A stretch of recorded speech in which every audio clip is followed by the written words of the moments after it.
પાટીદાર અનામત આંદોલન કેસો પરત ખેંચવાનો મામલો, જ્યાં પાટીદાર નેતા ચિરાગ પટેલની પ્રતિક્રિયા સામે આવી છે। ત્યારે સરકાર પોતે જાહેરાત ન કરે ત્યાં સુધી માન્ય ન રખાય, જ્યાં સત્તાવાર જાહેરાત થાય ત્યારબાદ જ માન્ય રાખવું જોઈએ। ત્યારે કોઈએ કોઈના કહેવાથી માની ન લેવાની અપીલ કરાઈ।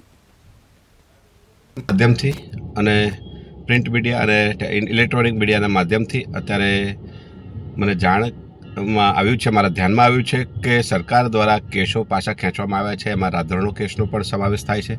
તો હું આપ સૌને, મીડિયા મિત્રોને અને સમાજના લોકોને હું કહેવા માગું છું કે જ્યાં સુધી સરકાર પોતે સરકારના પ્લેટફોર્મ, કોઈ પણ પ્લેટફોર્મ હોય, ગૃહ મંત્રાલયનું હોય, CMOનું હોય કે સોશિયલ મીડિયા માધ્યમ અથવા પ્રેસ કોન્ફરન્સ કરીને, જ્યાં સુધી સરકાર પોતાના પ્લેટફોર્મ ઉપરથી કોઈ જાહેરાત ન કરે ત્યાં સુધી એ માહિતીને ઓથેન્ટિક સમજી કેવી રીતે શકાય।